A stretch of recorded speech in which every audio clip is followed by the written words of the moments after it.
What's up, guys? We're doing a quick little list of the top 5 players still in the postseason that you would want up at the plate right now.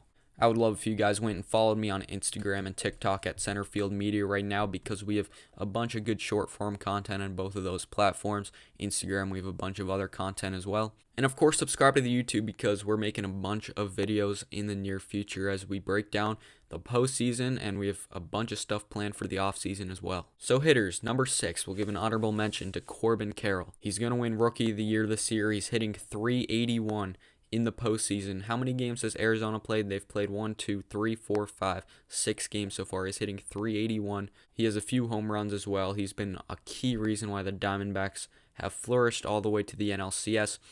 We do got to talk eventually about if the Diamondbacks are the worst team to ever reach an NLCS this century, because they're literally an 84-win squad, you know what I'm saying? And they had a negative run differential. You just don't see teams like this in the NLCS.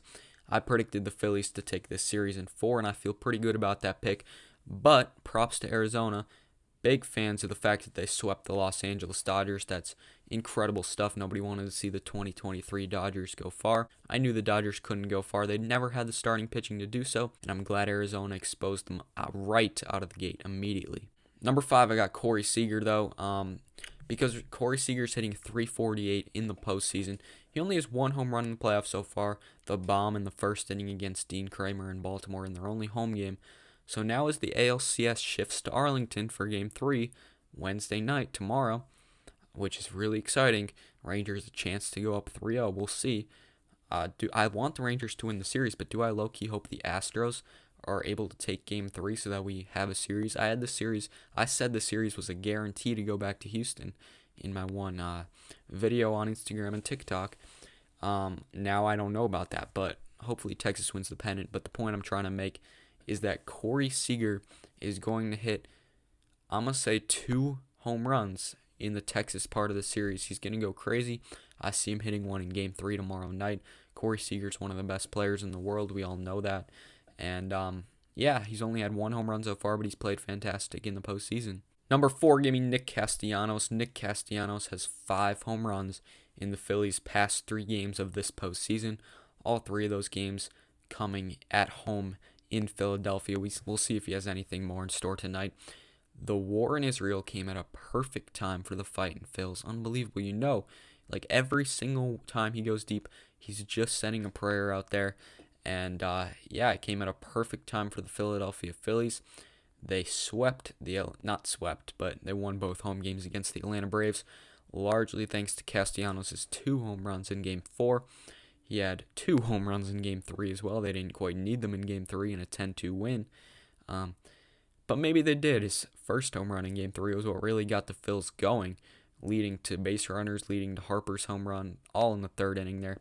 By the way, the similarities between 2022 Braves-Phillies and 2023 Braves-Phillies is absolutely incredible. Both years, the Phillies steal Game 1 on the road with Ranger Suarez. Both years, the Braves take Game 2 at home to tie the series against Zach Wheeler, despite Wheeler pitching pretty good both times. And then it shifts to Philadelphia for a midday game, 4:37 last year, 5:07 this year. Nola on the mound, Red October rocking in a tied series against the Braves. It's nothing till the 3rd. The Phillies in the 3rd, though, both times score 6 runs, including a 3-run home run and including a Bryce Harper home run. Last year, Rhys Hoskins had the 3-run home run in the 3rd, and Bryce Harper would add a home run later in the 3rd. This year, Harper would be the guy who hit the 3-run shot in the 3rd as Castellanos started the scoring with a solo home run. Harper made it 4-1, of course, and then they drove in some more on a Real Muto 2-run double, I believe. Anyway, and I'm not even done, because both times Nola shoved in, it was a blowout win, and then both times in Game 4, they're able to wrap up the Atlanta Braves. Anyway, what am I trying to say? Nick Castellanos is absolutely incredible. He's a top 4 hitter that I would want at the plate right now. Number 3, Trey Turner. Trey Turner is hitting .500 in this postseason. He has 14 hits. Nobody else recorded more than 10 in the playoffs. He also casually leads the playoffs in stolen bases with 4 of those as well. Remember, 2 of them were in the same inning at Atlanta. Now, the top two, I think we know who the top two are. Let's be real, two absolutely incredible left-handed sluggers.